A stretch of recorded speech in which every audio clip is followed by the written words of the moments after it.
Amém. Cumprimento os irmãos com a paz do Senhor. Amém. Nós vamos orar agradecendo a Deus por essa oportunidade que Ele tem nos dado, de nós estarmos na casa do Senhor, adorando e bendizendo o seu santo nome. Meus irmãos, eu vou aproveitar e vou pedir para os irmãos juntos nós orarmos pela família da nossa irmã Fernanda Mandu, que nessa semana ela perdeu sua mãe. Também vamos aproveitar e vamos orar pela irmã Ana Ribeiro, tem 91 anos e está com uma úlcera. Estourou uma úlcera. Vamos orar pedindo para que Deus possa visitar essas pessoas e derramar sobre eles a cura, derramar o consolo sobre a vida deles.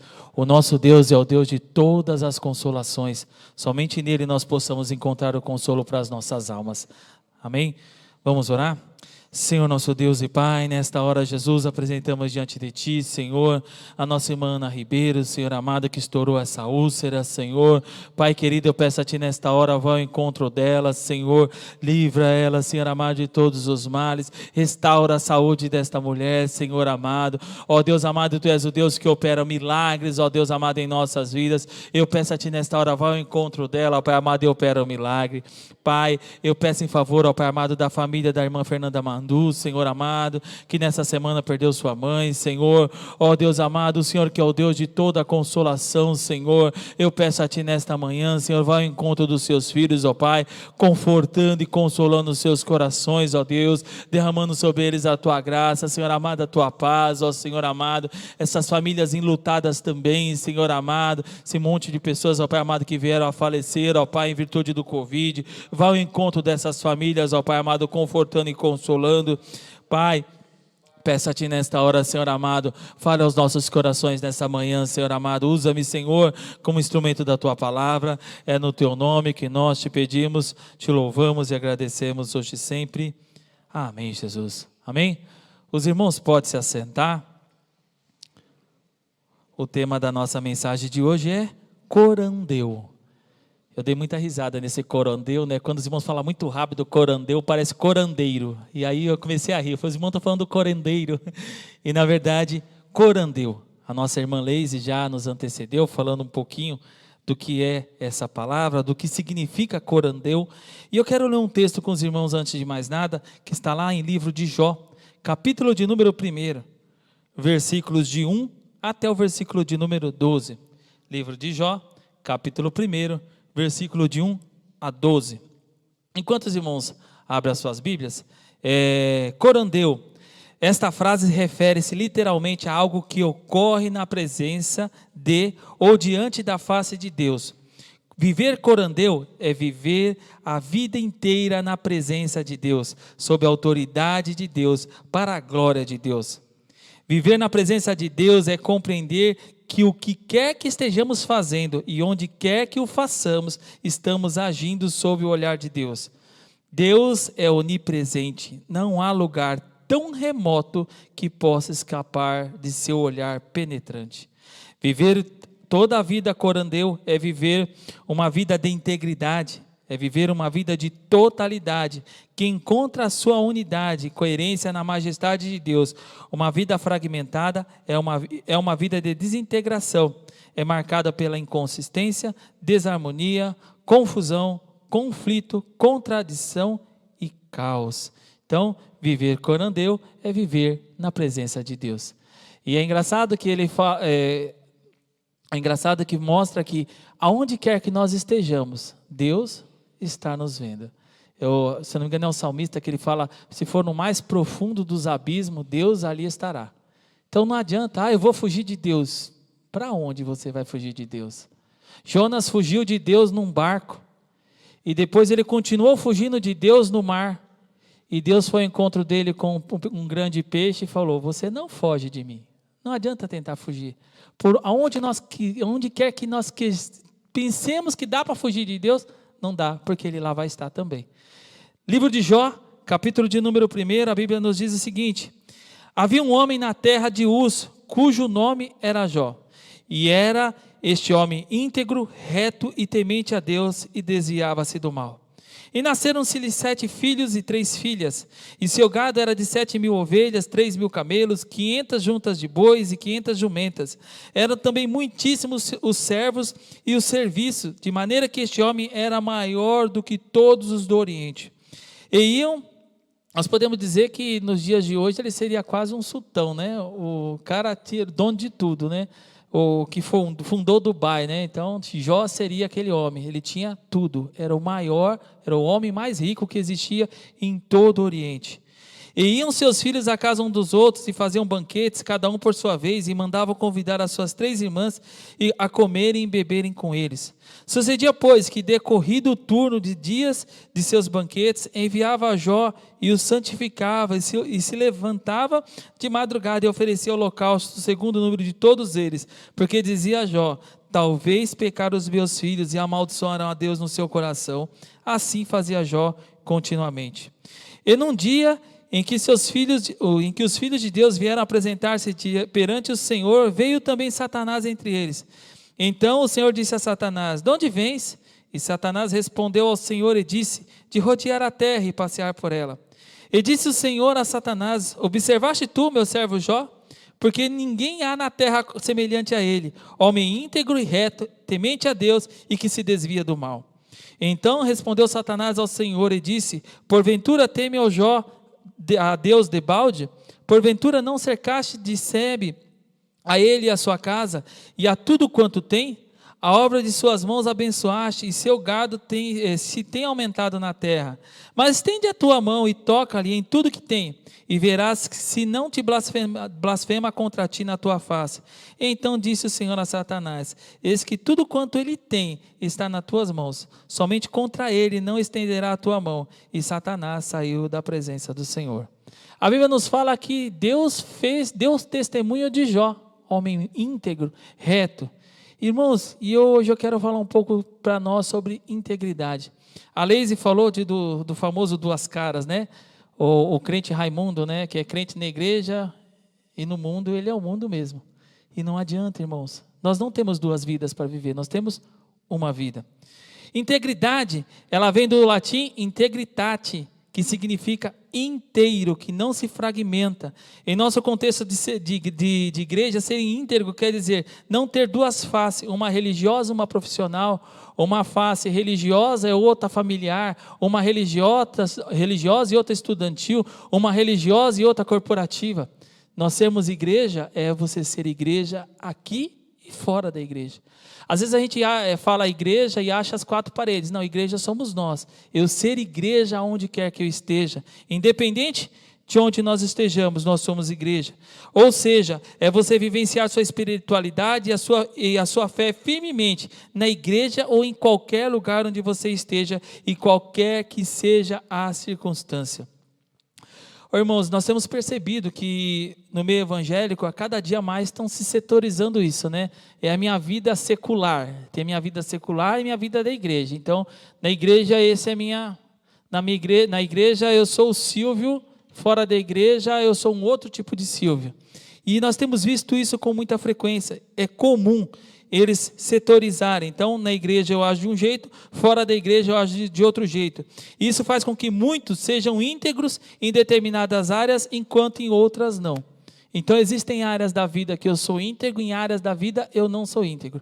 Eu vou contar um exemplo simples para vocês. Um certo homem encontrou dinheiro na rua, ele viu quem foi a pessoa que perdeu, encontrou a carteira, foi ao encontro dessa pessoa e foi entregar a carteira para ele. O cara ficou feliz e falou: puxa, eu quero tirar uma foto sua para postar nos meus status que você foi um cara honesto e me devolveu.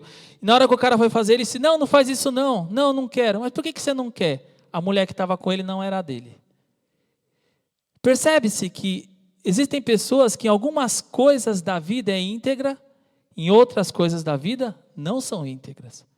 Então eu sou íntegro em algumas coisas que eu faço junto com a minha família, eu sou íntegro com a minha esposa, mas minha vida financeira ela não é íntegra. A minha vida financeira eu passo perna quando eu tiver chance. Se eu tiver uma oportunidade, eu vou pegar.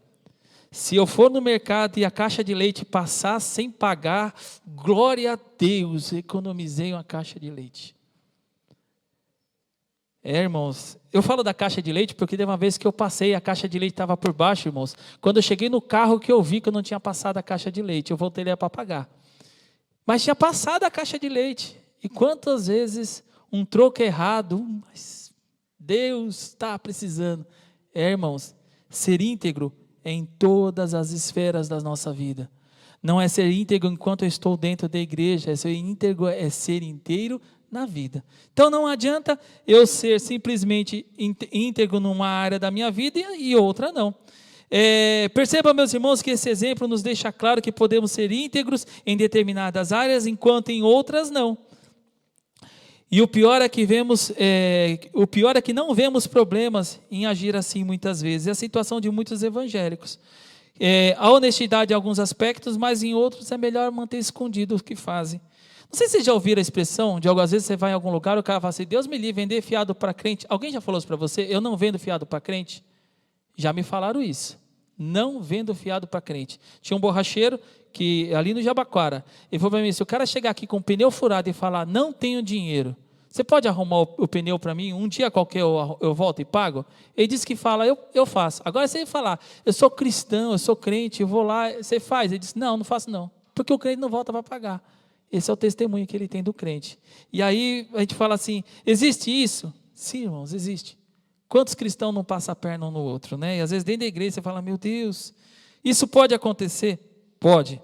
Muitos podem ser íntegros no aspecto financeiro, mas são imorais nos relacionamentos, fofoqueiros, invejosos, briguentos e barraqueiros. Existem crentes assim? Aí é uma pergunta para nós aí. Alguns podem ser íntegros em todas as áreas, no entanto, não querem perdoar aos outros. Portanto, não são íntegros com o cristianismo, que a base do cristianismo é o perdão. Então, como eu posso ser íntegro? Como é que eu posso ser inteiro se eu não libero perdão? Ah, mas esse miserável tem que me pedir perdão. Não, irmãos, libera perdão.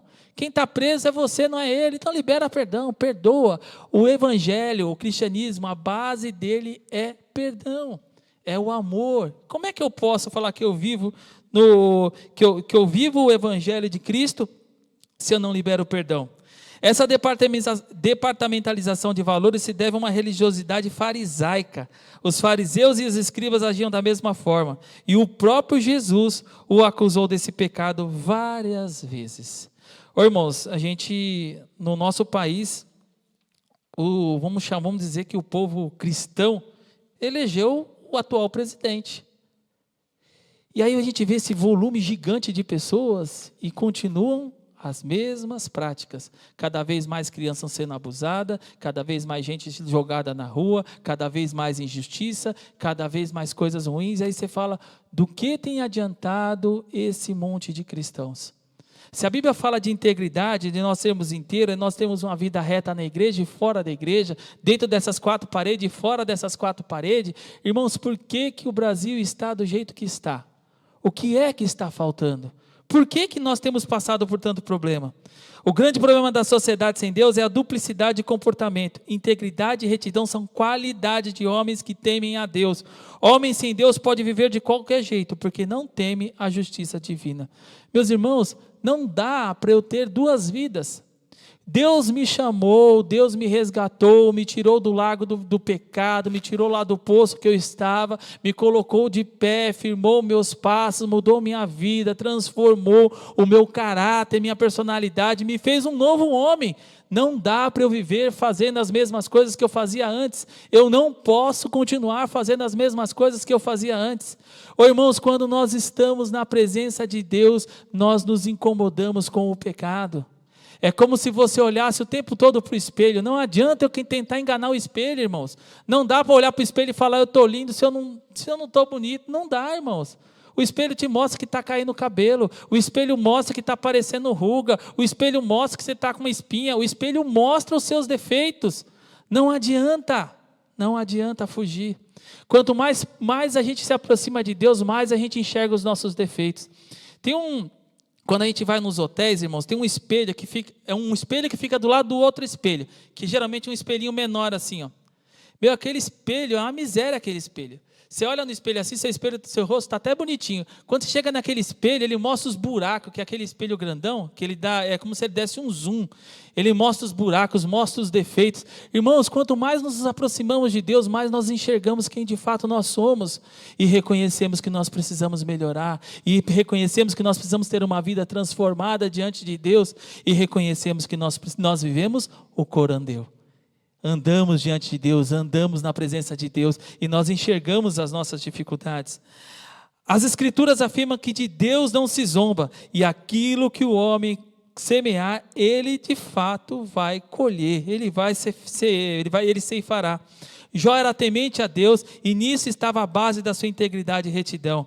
Essas qualidades são produzidas por Deus, porque o homem não produz integridade e retidão por si mesmo, a não ser que Deus produza em seu caráter o caráter de Jesus Cristo. Retidão se refere a caráter, integridade e retidão são qualidades dos homens que temem a Deus. A história de Jó é uma história muito conhecida. Eu, por vezes, já falei da história de Jó aqui também, que este homem, ele passou por momentos difíceis em sua vida, os seus melhores amigos o acusavam dele ter pecado, dele ter cometido alguma coisa de errado, por isso que Deus está o punindo. E quantas vezes, irmãos, nós também não achamos isso, né? Vemos às vezes o irmão passar por uma prova e falar assim, está vendo?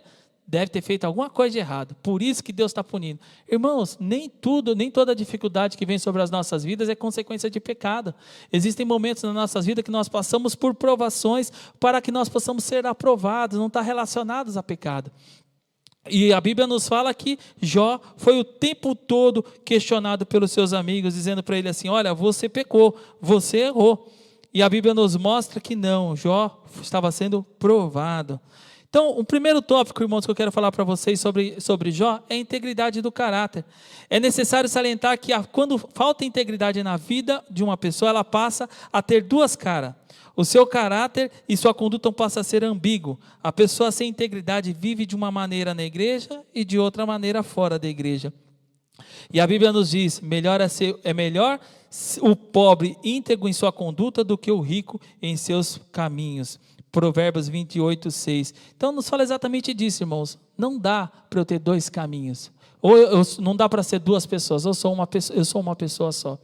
O brasileiro, irmãos, infelizmente ele é conhecido por dar jeitinho. É triste isso, irmãos. O jeitinho brasileiro. Jeitinho é de quem não tem integridade. Fez a coisa errada e dá uma ajeitadinha para dar certo.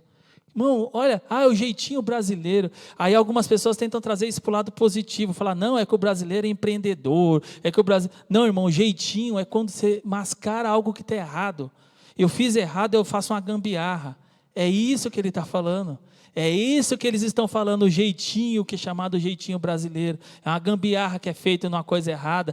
Eu fiz errado, eu dou uma acertadinha para ficar mais ou menos. Não, irmãos, não pode. Não pode ter jeitinho, nós precisamos ser íntegros. E arruma os famosos jeitinhos para se safar de situações inusitadas criadas pela sua conduta. Íntegro é o indivíduo que sente, pensa, fala e age da mesma forma. Isto é, a coerência entre aquilo que pensa, fala e age. É aquela famosa frase, né? Faça o que eu digo e faça o que eu faço. Na verdade, assim, as pessoas falam, faz o que eu digo, mas não faça o que eu faço. Não. O seu filho, ele vai fazer exatamente aquilo que você faz. E é engraçado, a Rose tem mania de quando ela pega a bolacha maisena, ela pega duas, sempre pega duas. Rose, por que você pega duas? Não dá para pegar uma por vez? Não, ela sempre pega duas. Ela molha no café com leite de duas em duas. Minhas filhas pegam de duas em duas. Por quê? Segue exatamente o exemplo que a gente está dando. Aí não adianta, irmãos, eu falar para o meu filho, não faz isso que é feio. Se eu faço, o que eu faço fala mais alto do que aquilo que eu falo. Então não adianta eu falar uma coisa e viver outra. Eu tenho que falar e viver a mesma coisa. O que eu falo deve ser de fato aquilo que eu vivo. Eu não lembro quem foi que falou, diz assim, que prega o evangelho em todo o tempo e, se possível, use palavras. Que é exatamente isso, o nosso testemunho, a forma de nós andar, a forma com que a gente negocia, a forma com que a gente trabalha. Isso fala muito mais alto do que eu ficar falando de Jesus para as pessoas. Eu trabalhando, eu fazendo o meu serviço, eu estudando, as pessoas estão vendo Cristo na minha vida. E é isso que precisa existir nas nossas vidas, irmãos. Não dá para ser dois, é um só. Assim era o caráter de Jó, e isso incomodou Satanás, que na primeira oportunidade disse para Deus que Jó era íntegro só porque ele tinha tudo na vida. Satanás estava incomodado com Jó, porque Jó, ele era íntegro. Temos visto pessoas falarem uma coisa, mas fazerem outras completamente diferentes. E até afirmam ser cristãs, mas agem como quem não conhece a Deus, nem teme a Deus. Pessoas assim sem integridade, sem caráter, não agradam a Deus e vivem presas por Satanás. Deus disse lá em Isaías 29:13, esse povo com seus lábios me honram, mas tem afastado de mim o seu coração. Então não adianta eu falar de Deus e ter uma ação totalmente contrária. Não adianta eu na minha casa falar uma coisa e fazer outra. Ô irmãos, o lugar mais difícil para se evangelizar é dentro das nossas casas. Por que é mais difícil? Porque as pessoas conhecem os nossos defeitos, as nossas falhas. É lá onde a gente vive o evangelho, irmãos. Dentro das nossas casas é onde nós vivemos o evangelho. E não adianta falar assim, não, mas ele vai vir para Cristo um dia. Não, irmãos. Na sua conduta diária, as pessoas estão vendo. Às vezes a pessoa fala assim, nossa, quando ele não era crente, ele era tão bom, mas agora Deus me livre. Isso acontece? Infelizmente acontece, irmãos. Fala, olha, antes dele virar crente, ele era tão bonzinho, agora Deus me livre ver ele. E é verdade, irmãos, nas nossas casas, o que você ensina, a forma com que você faz na sua família, junto com os seus filhos, ela vai se perpetuar. E aí você não precisa se preocupar. Se você tem servido a Deus na sua casa, irmãos, igual você serve na igreja, fique tranquilo, seus filhos vão caminhar nos caminhos do Senhor, sua família vai caminhar no caminho do Senhor, porque tem olhado e tem observado a sua vida. Ô irmãos, minhas filhas, eu falo bastante de filho, porque afinal de contas, né? De filho eu entendo. E a gente tem por hábito, sempre antes delas dormirem, elas fazem a oração delas, né? Então, aquela oração, sempre elas fazem o mesmo modelo de oração, né? Que é agradecendo a Deus pelos pais, pelos irmãos, pelo dia, pedindo para que Deus abençoe a noite, que guarde elas de noite. Então, de noite, irmãos, vamos orar? Vamos, elas já oram. Vamos agradecer ao Papai do Céu pela comida? Já ora. Os pequenininhos vão comer, não falam ainda, aí fala, ora, ajuda aqui, ora eles aqui. Aí eles vão lá e ora, porque eles vão comer. Irmãos, é importante eles terem hábito disso e eles verem vocês orando também. É importante. Às vezes a gente vai orar, a gente já deu comida para elas, aí depois a gente vai jantar de novo, aí sobe, vão para a mesa também para orar, e a gente vai orar, mas a gente não ora igual a oração deles, né? Aí quando você abre o olho, elas estão babuciando, só tentando imitar alguma coisa, sem sair palavra, e aí você vai olhando, as crianças vão aprendendo, vão olhando o que os pais estão fazendo. Da mesma forma, seus filhos vão te observando e vão fazer as coisas que você está fazendo. Então não adianta você falar uma coisa e viver outra. Jó, ele era íntegro na sua fé. Jó, imediatamente após receber as mais terríveis notícias do que acontecera com seus filhos, ele manteve a sua integridade na fé.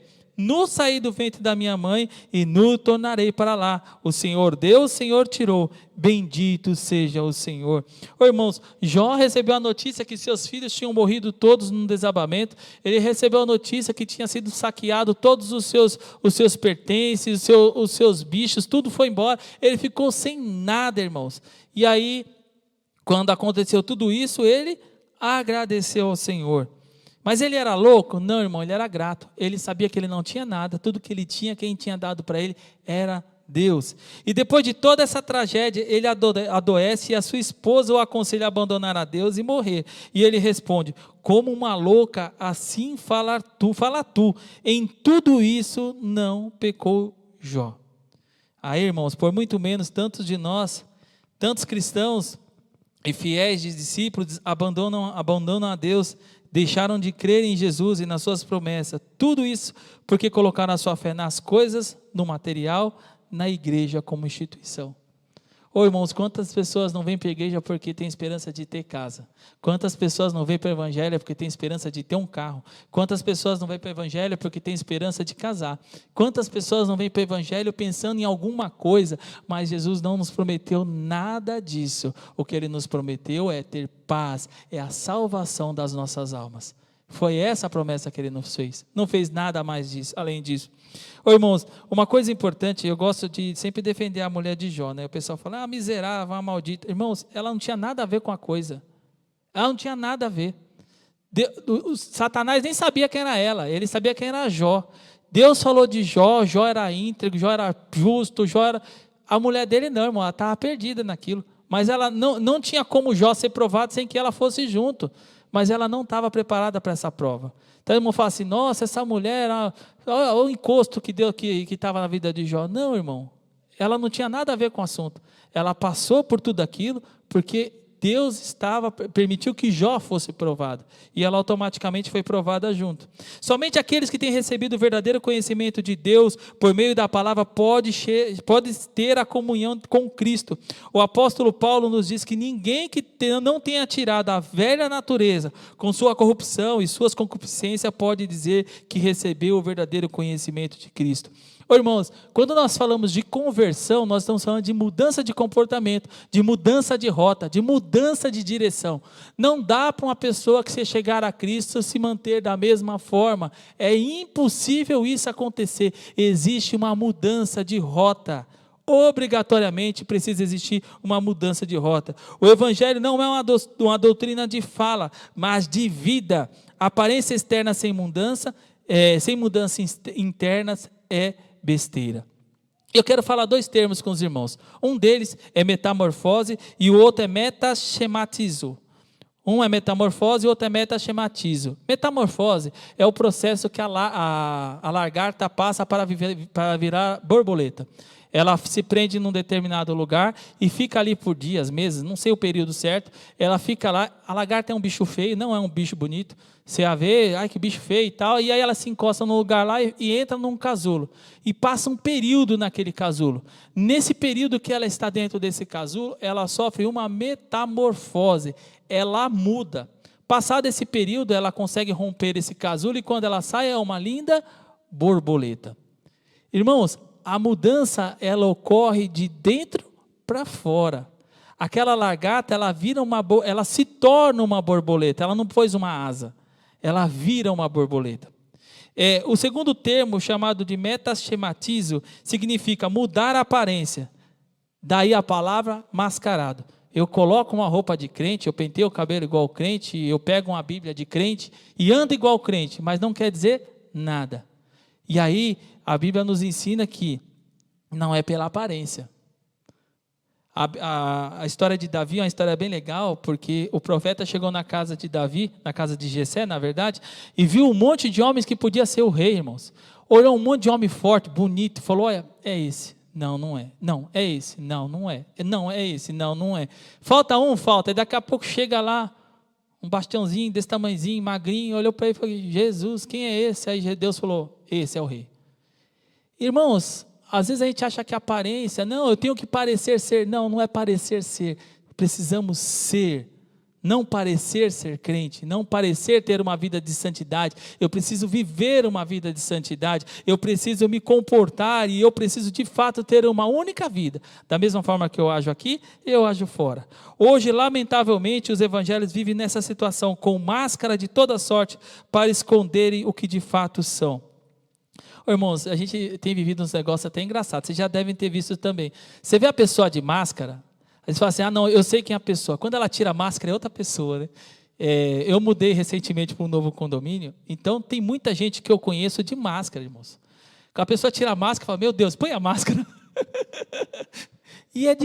Muda demais o rosto, muda muito, muito, muito, muito o rosto. E aí você fala assim, gente, como é que pode mudar tanto? É isso que está falando. A máscara, ela muda o seu rosto.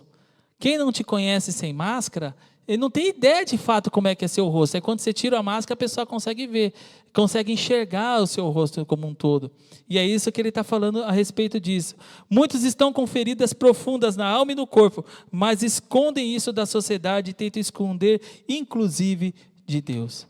Está magoado, está angustiado e tenta esconder de Deus. Irmãos, não tem como se esconder de Deus, não tem como nós escondermos as nossas mágoas, as nossas tristezas de Deus. Rasga seu coração, fale com Deus, fale com Ele, que Ele nos escuta, Ele nos ouve. E aí, o terceiro tópico e último tópico, fala da integridade.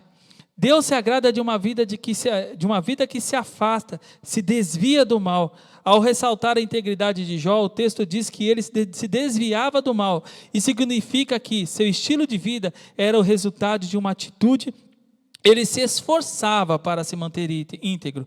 Sabia que não estava imunizado contra o erro e que precisava estar atento o tempo todo para não cair, não se corromper. Irmãos, Jó, ele oferecia sacrifício pelos seus filhos, porque vai que os meus filhos pecaram, vai que os meus filhos fizeram alguma coisa que desagrade a Deus. Ele se preocupava com aquilo que nem ele sabia se tinha acontecido ou não. O salmista ele nos diz assim lá no Salmos 40, 12, diz assim: males sem número me cercam. E aí ele fala assim: eu tenho que me precaver, eu tenho que me manter íntegro. É uma decisão nossa, eu vou me manter íntegro, independente de qualquer coisa, eu vou me manter íntegro. Ô irmãos, às vezes a gente vê o pessoal falando de corrupção, e existem coisas tristes, né? A gente fala muito de corrupção, dos políticos e tudo, e aí a gente vai olhando que existem pessoas que não roubam, não é porque é honesto, é porque não tem oportunidade. Fala assim: ah não, ele é honesto, ele não rouba. Ele é honesto mesmo ou porque ele não teve oportunidade de roubar?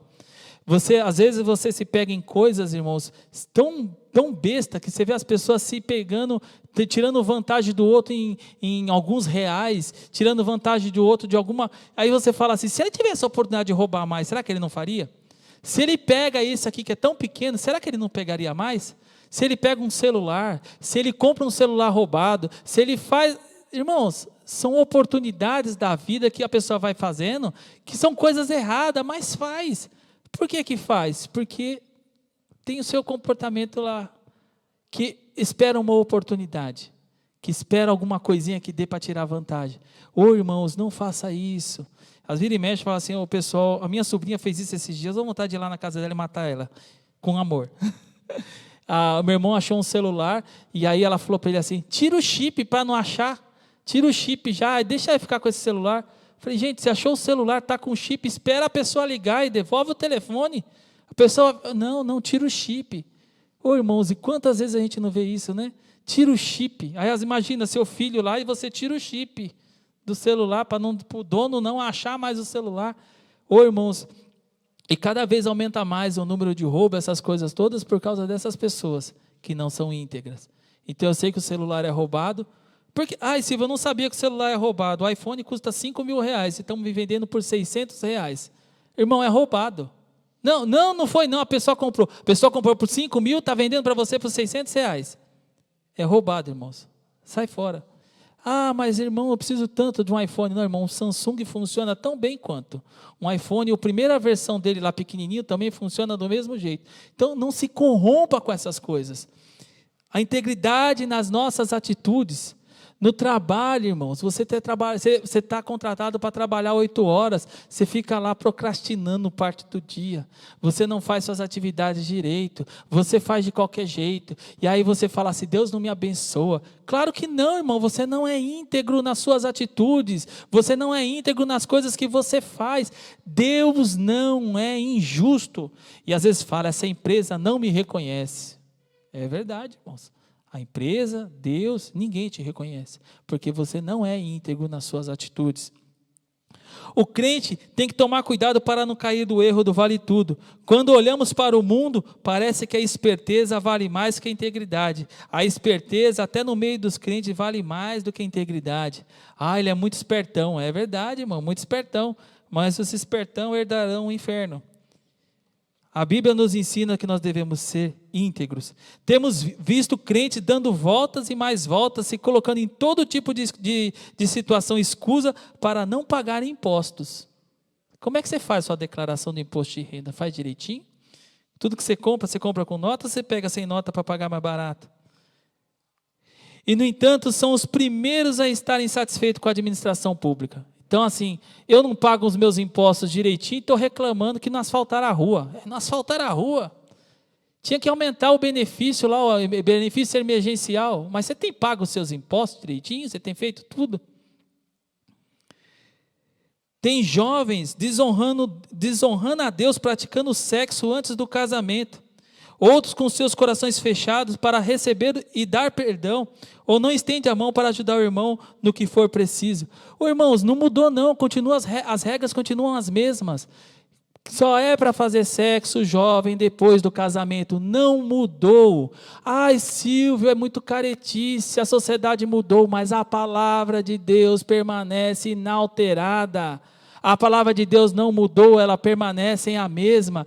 Irmãos, existem bênçãos de Deus que é derramado na vida do jovem depois que ele casa. Existem bênçãos de Deus reservadas para cada um de nós em momentos das nossas vidas. Às vezes a gente quer antecipar as coisas e depois fala assim, ai, Deus não sabe o que faz, Deus não me abençoa, Deus não me... Irmão, faz as coisas no tempo certo, seja íntegro com Deus, seja íntegro com a palavra de Deus, seja íntegro com o seu namorado, seja íntegro com a sua namorada e faça as coisas direito. Irmãos, eu me casei com 26 anos, eu me casei virgem, foi minha segunda namorada, a minha esposa foi o primeiro namorado dela, casamos virgem. Deus nos abençoou de uma forma tão grandiosa depois do nosso casamento para cá, irmãos, que assim, são bênçãos que Deus reserva para aqueles que são íntegros com as coisas que faz. Precisamos ser íntegros, irmãos. Não é fazer as coisas de qualquer jeito, vai dar certo. Não, irmãos, o qualquer jeito não dá certo. Pode ser que por algum motivo fique mais ou menos, mas não deu certo. Eu te convido a viver uma vida de integridade diante de Deus em todos os aspectos. Quer seja na sua vida financeira, quer seja no seu relacionamento, quer seja com seus filhos, quer seja na comunidade cristã onde você está, quer seja no seu trabalho, nós precisamos ser íntegros. Com a nossa comunidade de fé, com as nossas atitudes, irmãos, nós precisamos ser íntegros, não podemos cair no vale tudo. Pode fazer porque mudou a sociedade mudou, mas o nosso Deus é o mesmo, a palavra de Deus é a mesma, as regras são as mesmas, as diretrizes são as mesmas, nós precisamos ser íntegros diante de Deus. Integridade é encontrada onde homens e mulheres vivem suas vidas em um padrão de consciência. É um padrão que funciona da mesma maneira básica, na igreja e fora da igreja. É uma vida que está aberta diante de Deus. É uma vida em que tudo é feito e é feito como para o Senhor. É uma vida vivida pelo princípio, não pela conveniência. Pela humildade diante de Deus, não por um desafio. É uma vida vivida sob a tutela da consciência que é mantida cativa pela palavra de Deus. Irmãos, quanto mais nós lemos a palavra de Deus, mais nós nos enxergamos, mais nós vemos os nossos erros, mais nós vemos as nossas falhas, mais nós vemos aquilo que nos afasta de Deus. E essa palavra ela nos muda, elas moldam o nosso coração. O cristão que compartimentaliza sua vida em duas seções, o religioso e do não religioso, falhou em entender a grande ideia. A grande ideia é que toda a vida é religiosa ou nada na vida é religioso. Dividir a vida entre religioso e não religioso é em si um sacrilégio. Não dá para separar as vidas, irmãos. Essa minha vida é minha vida da igreja, essa é minha vida fora da igreja. Não, irmãos, é a mesma vida. O seu comportamento tem que ser o mesmo, aqui e fora da igreja. É o mesmo comportamento, as mesmas atitudes, a mesma fidelidade. Não existe duas vidas. Viver sob a soberania divina envolve mais do que a submissão relutante e a absoluta soberania que é motivada por medo de uma punição. Irmãos, Deus não chamou para nós termos medo dele. Deus não chamou para nós termos medo da punição. Existem pessoas que servem a Deus porque têm medo do inferno, irmãos. Não é isso que Deus nos chamou. Deus nos chamou para ter uma vida de experiências com Ele, uma vida de paz, uma vida de alegria. Envolve reconhecer que não há objetivo mais elevado do que oferecer honra a Deus. Nossas vidas devem ser sacrifícios vivos, ofertas oferecidas em espírito de adoração e gratidão. Coram Deus diante da face de Deus. Esta é a grande ideia. Ao lado dessa ideia, nossos objetivos e ambições se tornam como meras bagatelas. Tem um texto que eu gosto muito dele, que diz assim, lá no livro de 2 Coríntios, capítulo 5, 17, diz assim: se alguém está em Cristo, nova criatura é, as coisas velhas se passaram, e eis que tudo se fez novo. Devemos ser íntegros, e não parecer íntegros. As pessoas gostam de parecer ser, não, devemos ser. Nossa sociedade está preocupada em parecer. Então, tenho ações para mostrar que sou bondoso, que sou honesto, que sou humilde, que sou bom pai, sou bom marido, mas em muitas vezes não reflete de fato quem eu sou. Irmãos, de fato nós temos sido bom pai, bom marido, bom filho, bom cidadão?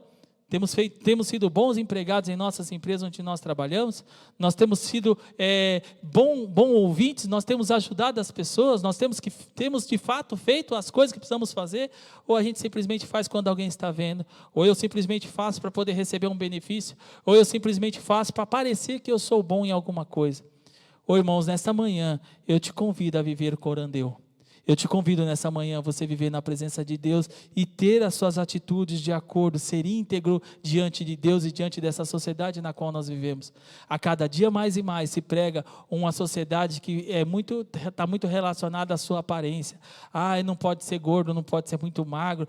Você tem que ter barriga tanquinho, você tem que fazer isso, você tem que ter esse corte de cabelo, você tem que ter esse estilo de roupa, você tem que ter esse tipo de carro. E cada dia eles vão ditando uma nova regra e a gente quer ir seguindo essa regra. Irmãos, nós precisamos ser íntegros, nós precisamos ser inteiros diante de Deus. Esquece o que o mundo tem falado, irmãos, e olha para a palavra do Senhor nosso Deus, que Ele nos ensina a viver uma vida de santidade diante dEle. E nesta manhã eu te convido, irmão, nós sermos inteiros. Se nós tivéssemos uma sociedade mais íntegra, com certeza o lugar onde nós moramos seria melhor. Com certeza haveria distribuição de renda. Com certeza não teria ninguém sem uma casa para morar. Com certeza não teria ninguém passando fome na rua. Com certeza não teriam crianças sendo abusadas. Com certeza não teriam velhos abandonados nas ruas passando necessidade. Tampouco jovens sendo explorados na rua devido ao sexo. Não, simplesmente nós teríamos uma sociedade mais justa. Mas qual é o grande problema? Não temos homens íntegros hoje. Poucos homens íntegros têm se mostrado nessa sociedade. E eu te convido nessa manhã, vamos ser íntegros diante de Deus. Vamos ser íntegros diante dessa sociedade. Deus nos tem chamado para isso. Amém? Vamos colocar de pé, irmãos. Deus nos chamou para sermos íntegros diante dEle. Deus nos chamou para vivermos esse corandeu. Deus nos chamou para vivermos na presença dEle. Deus nos chamou para vivermos diante do nosso Senhor. Irmãos, como é bom nós podermos ter esperança. Como é bom nós olharmos para o alto e lembrarmos que tem o nosso Deus que vela pelas nossas vidas, que cuida de nós, que vela por nós.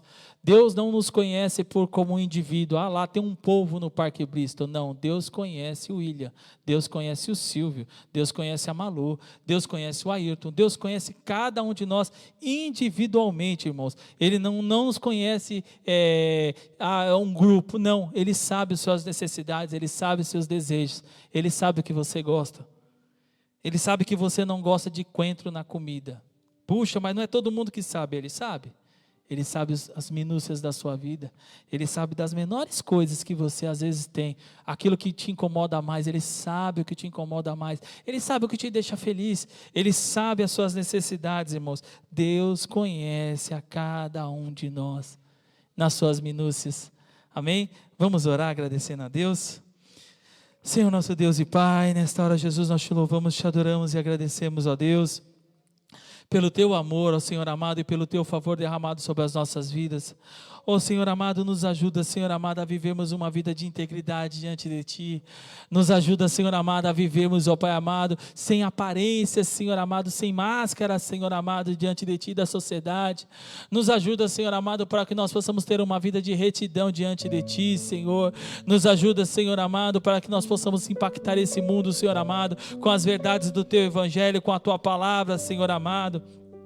Senhor, que nós possamos viver em sua integralidade, Senhor amado, o Evangelho da salvação que transforma, que cura, que restaura vidas, ó Pai amado.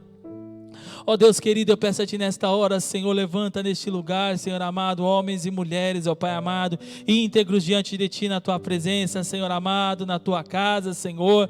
Ó Deus querido e amado, que o Senhor possa derramar sobre nós as Tuas bênçãos maravilhosas, Senhor. Ó Deus querido, que o Senhor possa, Senhor amado, abençoar, ó Pai amado, a vida dos Seus filhos que estão aqui presentes, esses que estão nos assistindo pela internet, Senhor. Ó Pai querido e amado, eu peço a Ti nesta hora, Pai amado, vá ao encontro deles, ó Senhor amado, vai encontrar os Seus filhos, ó Pai. Ó Senhor amado, nos ajuda, Senhor amado, a ter mudança de comportamento, mudança de vida, Senhor. Ó Pai amado, esses que precisam liberar perdão e não conseguem, Senhor amado, ajude os Seus filhos, ó Senhor. Ó Deus amado, que possamos liberar perdão, Senhor amado, que as Suas bênçãos venham sobre as nossas vidas, ó Pai. Esses que estão com casamento, ó Pai amado, destruídos, ó Pai amado, restaura, Senhor amado, os casamentos, restaura os Seus filhos, ó Senhor amado. fortalece eles diante de Ti, na Tua presença, Senhor. Ó Deus amado, eu peço a Ti nesta hora, Senhor, sei, ó Deus amado, com cada um dos Teus filhos, é no Teu nome, Jesus, que nós te pedimos, te louvamos e agradecemos. Amém, Jesus, amém, Senhor.